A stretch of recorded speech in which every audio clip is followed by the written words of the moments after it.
Hi viewers, welcome to our channel. ప్రస్తుతం మనతో పాటు former national SC ST commission member Sampath గారు ఉన్నారు. ఒకసారి వారితో మాట్లాడదాం. సార్ నమస్కారం. సార్ నమస్తే ఆదిత్య గారు.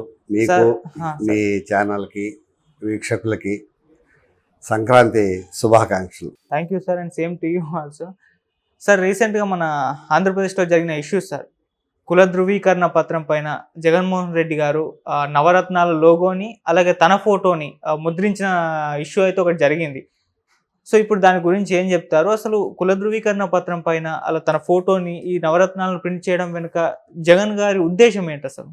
ఆదిత్య గారు, సార్ వాస్తవంగా చెప్పాలి అని అంటే ఈ కుల ధృవీకరణ పత్రము ఏదైతే షెడ్యూల్డ్ కులాలు షెడ్యూల్డ్ జాతులకు సంబంధించినటువంటి ఉందో ఇది రాజ్యాంగబద్ధమైనటువంటి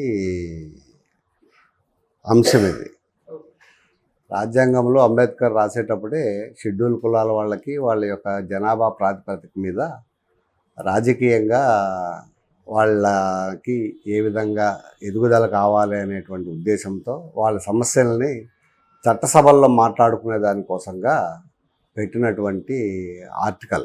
అవును. అదేవిధంగా ఉద్యోగాల్లో కూడా వాళ్ళకి రిజర్వేషన్స్ పెట్టడము, ప్రమోషన్స్లో రిజర్వేషన్స్ పెట్టడము, ఇవన్నీ కూడా ఏంటనంటే రాజ్యాంగంలో పొందుపరచబడినాయి కాబట్టి వీటినన్నింటినీ కూడా ప్రెసిడెన్షియల్ ఆర్డర్ అంటారు.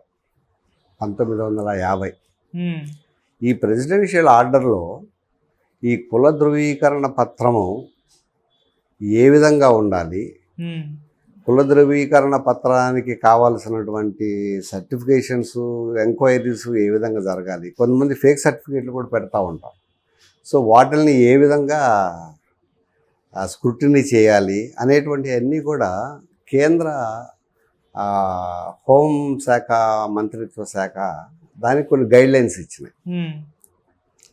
సో అట్లాగే వాళ్ళు ఏం చేశారనంటే కేంద్ర హోంమంత్రిత్వ శాఖ అన్ని రాష్ట్ర ప్రభుత్వాలకి, యూనియన్ టెరిటరీస్కి అన్నిటికీ కూడా ఒక సర్కులర్ ఇష్యూ చేసి ఓకే ఎస్సీ ఎస్టీ సర్టిఫికేటు ఇచ్చేటప్పుడు మీ రాష్ట్రాలలో వీటిని పరిగణనలోకి తీసుకొని వాళ్ళ యొక్క పూర్వీకుల యొక్క హిస్టరీని తీసుకొని వాళ్ళు సబ్మిట్ చేసేటువంటి సర్టిఫికేట్లు అన్నిటినీ కూడా చూసి వాటినన్నిటినీ కూడా జాగ్రత్తగా పరిశీలించి వాళ్ళకి ఈ ప్రొఫార్మలోనే మీరు సర్టిఫికేటు ఇష్యూ చేయాలి అని అన్నాడు. ఓకే. కానీ దాని గురించి అసలు ఎవరు కూడా ఏమీ పట్టించుకోవట్లా. ఇప్పుడు స్వాతంత్రం వచ్చి మనకి 75 సంవత్సరాల సమరం దేశం అంతా జరుపుకుంటున్నప్పటికి కూడా ఈ షెడ్యూల్డ్ కులాలు షెడ్యూల్డ్ జాతులకు సంబంధించినటువంటి ఎన్నో స్కీములు ఎన్నో విధాలుగా దారి మళ్ళీపోతూ ఉన్నాయి. ఎన్నో విధాలుగా రాష్ట్ర ప్రభుత్వాలు వాటిని అన్నింటినీ కూడా మిస్యూజ్ చేస్తున్నాయి. కానీ కేంద్ర ప్రభుత్వం దాని మీద సరైనటువంటి నిఘా విభాగం లేదు. అదేవిధంగా రాష్ట్ర ప్రభుత్వాలు కూడా పట్టించుకోవట్లేదు. ఉదాహరణకి మీరు చెప్పినట్టు మొన్న ఆంధ్రప్రదేశ్ రాష్ట్రంలో ఒక సామాజిక సంస్థ ఒకటి పూతల బాలకోటే గారు అని చెప్పనని ప్రజా ఉద్యమాలలో వాటిల్లో పనిచేస్తున్నటువంటి వ్యక్తి, ఈ తను కూడా ఈ షెడ్యూల్ కులానికి సంబంధించినటువంటి దళిత బహుజన జేఏసీకి సంబంధించి ఆయన ఫైట్ చేస్తూ ఉన్నాడు. కాబట్టి వారేం చేశారంటే రేపు ఎమ్మెల్యేగా సీట్లలో ఎక్కడన్నా అవకాశం వస్తుందేమో పోటీ చేయాలన్న ఉద్దేశంతో క్యాస్ట్ సర్టిఫికేట్ కోసం తను అప్లై చేసుకున్నాడు. ఓకే. తను అప్లై చేసుకున్నప్పుడు ఏమైపోయిందని అంటే ఆ సర్టిఫికేట్ మీద ముఖ్యమంత్రి గారి బొమ్మ, తర్వాత రాష్ట్ర ప్రభుత్వం యొక్క నవరత్నాలు ప్రభుత్వం యొక్క పథకాలు ఏవైతే ఉన్నాయో వాటిని అన్నింటినీ కూడా వేయడం జరిగింది. సో ఆ విషయంగా తను దాని గురించి కొంతమంది తనకు కావాల్సినటువంటి మిత్రులతో, సలహాదారులతో వాళ్ళతో మాట్లాడుతూ ఈ విధంగా ఉన్నది, ఇది ఎట్లా, ఇది చేయొచ్చనా చేయకూడదా, ఈ సర్టిఫికేట్ చెల్లుతుందా చెల్లదా అని చెప్పని తనకే డౌట్ వచ్చింది. వచ్చిన తర్వాత కొంతమంది సలహాలు ఇచ్చారు తనకి. ఇచ్చిన తర్వాత తను కూడా ఇది ఇట్లా కాదు, ఇది తప్పు, ఇది రాజ్యాంగానికి వ్యతిరేకంగా ఉంది, సో కాబట్టి దీని మీద మనము ఫైట్ చేయాలనేటువంటి ఒక నిర్ణయం తీసుకొని తను ఏపీ హైకోర్టులో పిల్ వేశారు. పబ్లిక్ లిటిగేషన్ పిటిషన్ 8వ తారీఖు నాడు ఫైల్ చేశారు. అది సిజే ధర్మాసనంకి వచ్చిందనమాట. ఓకే. సిజే ధర్మాసనం గారు వచ్చేసేసి ధీరజ్ సింగ్ ఠాకూర్ గారు చీఫ్ జస్టిస్ ఆఫ్ ఆంధ్రప్రదేశ్, రావు రఘునందన్ రావు గారు జస్టిస్, వాళ్ళిద్దరు బెంచ్లో అది కేసు వచ్చింది. ఓకే.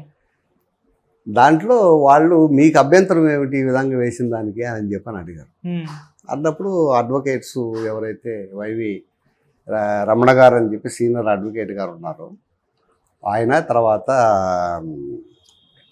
ఇంకొక జూనియర్ అడ్వకేట్ గారు ఇద్దరు కలిసి వాదించి లేదు సార్, ఇది రాజ్యాంగబద్ధమైనటువంటి సర్టిఫికేట్, ఇది లైఫ్ టైంలో ఒకసారి సర్టిఫికేట్ ఇష్యూ చేస్తారు, ఒరిజినల్ సర్టిఫికేటు, దాన్ని బేస్ చేసుకొని మళ్ళీ మిగతా సర్టిఫికేట్స్ అన్నీ కూడా ఎప్పుడు కావాలంటే అప్పుడు ప్రభుత్వం ఇష్యూ చేస్తుంది దాన్ని బేస్ చేసుకొని.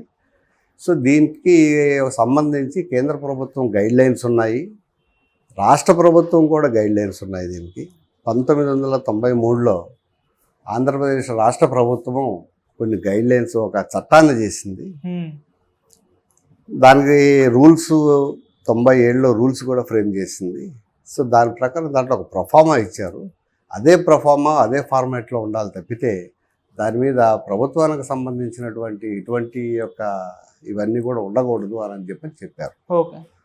మరి ఆ చట్టాలు ఎక్కడున్నాయి మీరు చూసారా అని అంటే, ఆ చట్టాలని రెండింటిని కూడా చీఫ్ జస్టిస్ గారికి, సీనియర్ ఆనరబుల్ జస్టిస్ గారికి, రావు రఘునందరావు గారికి సబ్మిట్ చేశారు. చూసిన తర్వాత అప్పుడు వాళ్ళు అది బిల్ని యాక్సెప్ట్ చేస్తూ తీసుకుని ఆ కన్సల్ట్ చీఫ్ జస్టిస్ మన చీఫ్ సెక్రటరీ ఆఫ్ ఆంధ్రప్రదేశ్ గారికి, ప్రిన్సిపల్ సెక్రటరీ రెవెన్యూ సెక్రటరీ గారికి, తర్వాత కన్సర్న్ అథారిటీస్ ఎవరైతే ఉన్నారో సోషల్ జస్టిస్ సెక్రటరీ గారికి, గ్రామ పంచాయతీ సెక్రటరీస్కి, వాళ్ళకందరికీ కూడా నోటీసులు ఇష్యూ చేసి 8 వారాల లోపల మీరు అఫిడవిట్లు సబ్మిట్ చేయాలని చెప్పానని కోరడం జరిగింది. ఓకే. ఇది మొన్న జరిగినటువంటి ఇది. కానీ దీంట్లో ఉన్నటువంటి మేజరు సమస్య ఏమిటంటే, ఒక కాలేజీ ఫీజు రియంబర్స్మెంట్ కోసమో లేదంటే కుల ధృవీకరణ పత్రాన్ని ఇంకో దానికో ఉపయోగించేది కాదు. ఫర్ ఎగ్జాంపుల్, ఒక స్టూడెంటు కష్టపడి చదువుకొని సివిల్ సర్వీస్ ఐఏఎస్కి ఐపీఎస్కి ప్రిపేర్ అయ్యి యూపీఎస్సి వాటికి పోయినప్పుడు ఈ క్యాస్ట్ సర్టిఫికేట్ ప్రొడ్యూస్ చేసినప్పుడు, ఈ క్యాస్ట్ సర్టిఫికేట్లో ఎవరు ముఖ్యమంత్రి ఉంటే వాడు బొమ్మగా వేసుకున్నారు అనుకోండి, అది చెల్లదు అని చెప్పానంటే వాడికి వచ్చినటువంటి అవకాశం అవుతుంది. అదేవిధంగా ఎమ్మెల్యేకి రేపు పోటీ చేసేటువంటి వాళ్ళు కానీ, లోకల్ బాడీ ఎలక్షన్స్, మున్సిపాలిటీసు, జెడ్పీటీసీలు, ఎంపీటీసీలు, ఎట్లా రాజకీయపరమైనటువంటి పబ్లిక్ రిప్రజెంటేటివ్గా పోటీ చేయాలనుకున్నప్పుడు షెడ్యూల్డ్ కులాలు, షెడ్యూల్డ్ జాతులకు సంబంధించి కొన్ని రిజర్వ్డ్ చేసి ఉంటాయి. ఓకే. మున్సిపాలిటీలు అయితే ఈ వార్డులో వీళ్ళు పోటీ చేయాలి, అదే ఎమ్మెల్యేలకు అయితేనేమో ఈ నియోజకవర్గాలు, ఎంపీలు అయితే ఈ నియోజకవర్గాలని, అట్లా రాబోయేటువంటి 2-3 నెలల్లో మనకి ఆంధ్ర రాష్ట్రంలో పార్లమెంటు, అసెంబ్లీ ఎన్నికలు జరగబోతున్నాయి. అవును. ఈ అసెంబ్లీ ఎన్నికల్లో రిజర్వ్డ్ నియోజకవర్గాలు మొత్తం 36 నియోజకవర్గాలు ఉన్నాయి ఆంధ్రప్రదేశ్లో ఎస్సీ ఎస్టీలకు సంబంధించి. ఈ 36 నియోజకవర్గంలో పోటీ చేసేటువంటి అభ్యర్థులు ఎవరైతే ఉన్నారో వాళ్ళందరూ కూడా తప్పకుండా ఈ కుల ధృవీకరణ పత్రాన్ని సబ్మిట్ చేయాలి. ఈ కుల ధృవీకరణ పత్రం సబ్మిట్ చేయాలి అని అంటే దాని మీద ముఖ్యమంత్రి గారి బొమ్మ ఉంటుంది, దాని మీద ప్రభుత్వానికి సంబంధించినటువంటి పథకాల యొక్క లోగో ప్లస్ ఆ లోగో మధ్యలో కూడా మళ్ళీ ముఖ్యమంత్రి గారి బొమ్మ ఉంటుంది. ఇది ఎలక్షన్ కమిషన్కి విరుద్ధమైనటువంటిది. ఎట్లా విరుద్ధం అని చెప్పని అడగచ్చు మీరు. ఓకే. ఎలక్షన్ నోటిఫికేషన్ ఒకసారి అనౌన్స్మెంట్ చేసిన తర్వాత మొత్తం యంత్రాంగం అంతా కూడా, అధికారుల యొక్క అందరూ కూడా ఎలక్షన్ కమిషన్ చేతుల్లోకి వెళ్ళిపోతుంది.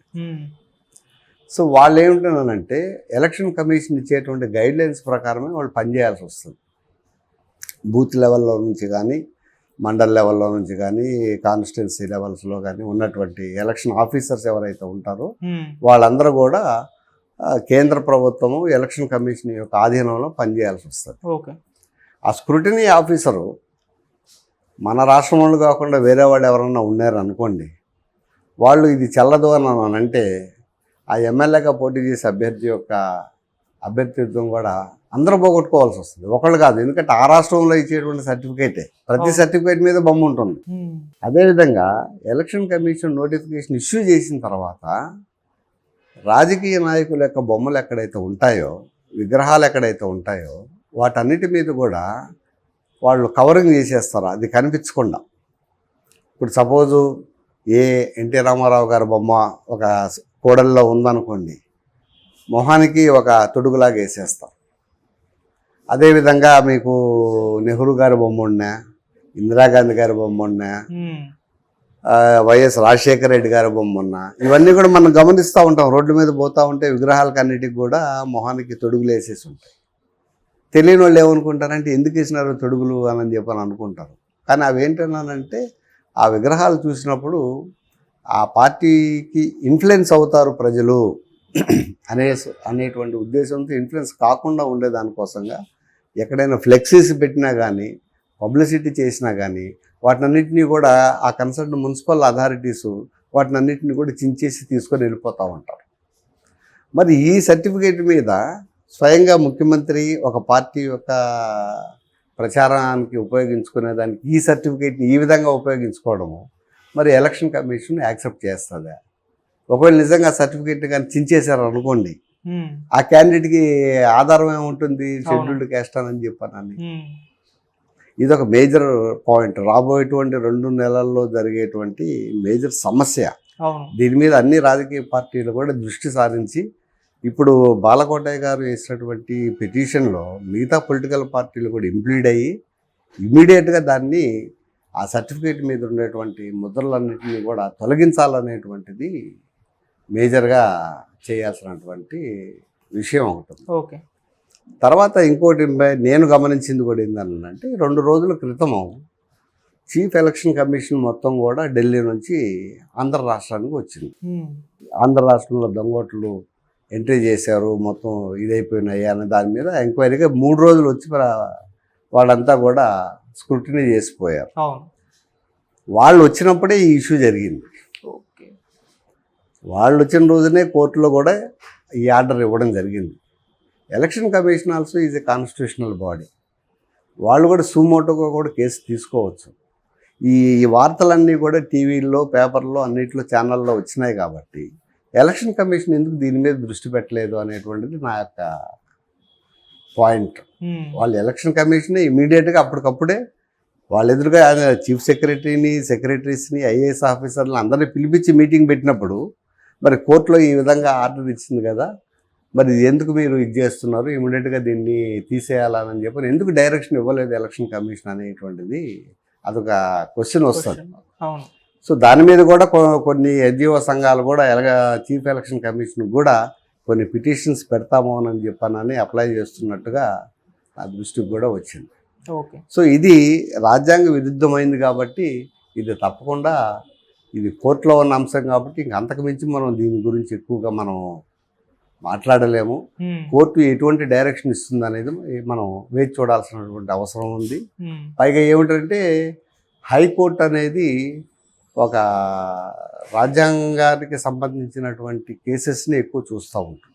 హైకోర్టు, సుప్రీంకోర్టు ఈ రెండింటికి మాత్రమే రాజ్యాంగబద్ధమైనటువంటి వాటి మీద రివ్యూ చేసేటువంటి అధికారం ఉంది, మిగతా కోర్టులకు లేవు. సో కాబట్టి ఇది ఆల్రెడీ షెడ్యూల్డ్ క్యాస్ట్, షెడ్యూల్డ్ కులాలకు సంబంధించింది రాజ్యాంగబద్ధమైనటువంటి విషయాలు కాబట్టి హైకోర్టు క్షుణ్ణంగా రాజ్యాంగంలో ఏమి రాస్తుంది, వీళ్ళకు ఉన్నటువంటి హక్కులు ఏమిటి, వీళ్ళకు ఉన్నటువంటి పరిధి ఏమిటి, అదేవిధంగా రాష్ట్ర ప్రభుత్వాలు వీటికి సంబంధించి సపరేట్గా ఏమైనా చట్టాలు చేసినాయా, ఆ చట్టాలలో ఎటువంటి లోపాలు ఉన్నాయి, ఆ చట్టానికి అనుకూలంగా ఉన్నాయా, వ్యతిరేకంగా ఉన్నాయా, ప్రభుత్వం చేస్తున్నటువంటివి అనేటువంటి వీటన్నిటిని కూడా వాళ్ళు చేసి దాని మీద ఒక జడ్జిమెంట్ ఇవ్వడం అంటూ జరుగుతుంది. ఆ వచ్చే జడ్జిమెంట్ అనేది మొత్తం ఎంటైర్ భారతదేశంలో ఇంప్లిమెంట్ అయ్యేదానికి అవకాశం ఉంటుంది. సార్ దీన్ని జగన్మోహన్ రెడ్డి గారు ఎప్పుడు స్టార్ట్ చేస్తారంటే ఇలా ప్రింట్అవుట్ చేయడం? ఇది రీసెంట్ గానేనా? రీసెంట్గా కాదు, తను ఏ రోజైతే అధికారంలోకి వచ్చాడు, ఓకే. ఏ రోజైతే వాలంటీర్లను అపాయింట్మెంట్ పెట్టుకున్నాడో, 2 లక్షల మందో 2.5 లక్షల మందో వాలంటీర్లను పెట్టుకున్నారు, ఆ రోజు నుంచి ఈ కార్యక్రమాన్ని మొదలుపెట్టారు. ఓకే. ప్రతి ఇంటికి కూడా ఒక వాలంటీర్ని, అంటే ఒక 50 మంది కుటుంబాలకు సంబంధించి ఒక వాలంటీర్ని పెట్టారన్నారు. సో దీన్ని లోతుగా విశ్లేషించినట్లయితే ఒక పోలింగ్ బూత్లో 1000 మంది ఓటర్స్ ఉన్నారని అనుకుంటే మనము ఒక నియోజకవర్గంలో దగ్గర మీకు 200 నుంచి 220 పోలింగ్ బూతులు ఉంటాయి. అవును. ఇప్పుడు ఆదిత్య గారి దగ్గరకు వచ్చి ఒక పేపర్ తీసుకొని వచ్చి, అంటే ఓటర్ లిస్ట్ తీసుకొని వచ్చి, ఓటర్ లిస్ట్లో ఒక పేజీలో 30 మంది ఉంటారు, దాని బ్యాక్ పేజీ అంటే సెకండ్ పేజీలో ఒక 30 మంది ఉంటారు. ఒక కాగితం ఇస్తారు, ఆదిత్య గారు ఈ 60 మంది బాధ్యత నీది అని అన్నాను. మీరు ఆ ఓటర్ లిస్ట్ తీసుకొని ఆ ఒక్క పేజీలో ఉండేటువంటి 60 మందిని మీరు ఆ ఇంటికి పోయి ఆ ఇంట్లో ఉండే వాళ్ళ యొక్క డేటా అంతా మీరు కలెక్ట్ చేస్తారు. అది మీ బాధ్యత. అట్లా ఈ యొక్క వాలంటీర్ల యొక్క పని ఏమిటంటే, ఈ ఓటర్ లిస్టుల ప్రకారము ఏ ఇంట్లో ఎవరు ఉన్నారు, వాళ్ళ కులం ఏమిటి, వాళ్ళు యొక్క ఆర్థిక పరిస్థితులు ఏమిటి అని మొత్తం డేటా అంతా కలెక్ట్ చేసి, దాని ప్రకారము ఈ నవరత్నాలు ఏదైతే రాష్ట్ర ప్రభుత్వము అధికారంలోకి వచ్చిన తర్వాత చేస్తామని చెప్పనని వాళ్ళకి వాగ్దానాలు చేస్తున్నారో అవి వాళ్ళకి అందించేటువంటి కార్యక్రమంలో అమ్మఒడని, ఇంకోటని, ఆసరా అని, ఇంకోటి చాలా మొత్తం 9 కార్యక్రమాలు ఏవైతే పెట్టుండారో అవి అందుతున్నాయా లేదా అనేటువంటి దానికోసంగా ఈ డేటా కలెక్ట్ చేశారు. ఓకే. దాంట్లో వాళ్ళ యొక్క కులము, వాళ్ళ యొక్క సబ్ క్యాస్టు, వాళ్ళు ఏ పార్టీ వాళ్ళు, ఈ పార్టీకి అనుకూలమా వ్యతిరేకులా, ఆ డేటా ప్రకారంగా అనుకూలంగా ఉండేవాళ్ళవి ఓట్లు ఉంచినారు, వ్యతిరేకంగా ఉండేవాళ్ళు ఓట్లు తీసేసినారు. లేని ఓట్లు మరి నియోజకవర్గాల్లో ఓట్లు కావాలి కదా అక్కడ, అందుకని వేరే దొంగ ఓట్లు కూడా ఏర్పరచడం కూడా జరిగింది. సో కాబట్టి ఇది ఈ ప్రభుత్వం అధికారంలోకి వచ్చిన డే 1 నుంచే ఈ కార్యక్రమం మొదలుపెట్టింది. ఓకే. కాకపోతే ఈ సర్టిఫికేట్ల మీద ప్రభుత్వం ఇస్తున్నటువంటి సర్టిఫికేట్స్ ఏవైతే ఉన్నాయో, నేటివిటీ సర్టిఫికేట్ కానీ, డెత్ సర్టిఫికేట్ కానీ, బర్త్ సర్టిఫికేట్ కానీ, తర్వాత వచ్చేసి ఇన్కమ్ సర్టిఫికేట్ కానీ, ఏ యొక్క సర్టిఫికేటు ఆఖరాకి మీ యొక్క ఇంటి దరఖాస్తులు కానీ, పొలం యొక్క పట్టాదారు పాస్ పుస్తకాలు కానీ, అన్నిటి మీద కూడా ముఖ్యమంత్రి గారి బొమ్మ, నవరత్నాల బొమ్మ ప్రింట్ చేయడం జరిగింది. సార్ మేజర్గా ఎస్సీ ఎస్టీని అంటున్నారు కదా, ఎందుకు ఎస్సీ ఎస్టీ వీళ్ళ క్యాస్ట్ సర్టిఫికేట్ పైన ప్రింట్ చేశారు, ఎందుకు వీళ్ళని టార్గెట్ చేశారు? అంటే ఈ సర్టిఫికేట్ మీద చేయలా, అన్ని సర్టిఫికేట్ల మీద చేశారు. ఓకే. కాకపోతే ఏంటంటే ఈ సర్టిఫికేట్ ఎస్సీ ఎస్టీ సర్టిఫికేట్లకి ఏంటంటే రాజ్యాంగబద్ధమైనటువంటి ఒక హక్కు ఉంది వీళ్ళకి. ఓకే. రాజ్యాంగానికి వ్యతిరేకంగా చేశారు, అది ఇక్కడ పాయింట్. మిగతా సర్టిఫికేట్ల గురించి మనం డిస్కస్ చేయట్లా. దీనికంటూ కేంద్ర హోంమంత్రిత్వ శాఖ మీకు సర్క్యులర్ ఇష్యూ చేసింది. మినిస్ట్రీ ఆఫ్ హోమ్ అఫైర్స్ 1975లో chief secretaries of all state government, union territories and administration issue of scheduled caste and scheduled tribe certificates. Okay. ఇది కేంద్ర ప్రభుత్వం ఇచ్చినటువంటి గైడ్లైన్స్. దీని ప్రకారము ఆంధ్రప్రదేశ్ ప్రభుత్వం ఏం చేసిందనంటే చట్టం చేసింది. Andhra Pradesh scheduled caste, scheduled tribe, backward class regulation of issue of community certificate act 1993. ఇదే హైకోర్టు కూడా అడిగింది. ఇది చట్టం. ఇది ఈ చట్టానికి సంబంధించి రూల్స్ ఫ్రేమ్ చేశారు. జీవో నంబర్ 58 1997లో Andhra Pradesh scheduled caste, scheduled tribe, backward class issue community, nativity and date of birth certificates rules 1997 అని ఈ రూల్స్లో సర్టిఫికేట్ ఏ విధంగా ఉండాలి అనేటువంటిది ప్రొఫార్మా ఉంది. అది ఈ ప్రొఫార్మా. సో దీని ప్రకారం ఉండాల, దీని ప్రకారం లేదు.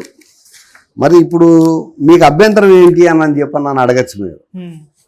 సర్టిఫికేట్ ఒరిజినల్గా ఉండాల్సిన సర్టిఫికేట్ ఇది. ఆ రూల్స్ ప్రకారం ఒరిజినల్గా ఉండాల్సినటువంటి సర్టిఫికేట్ ఇది.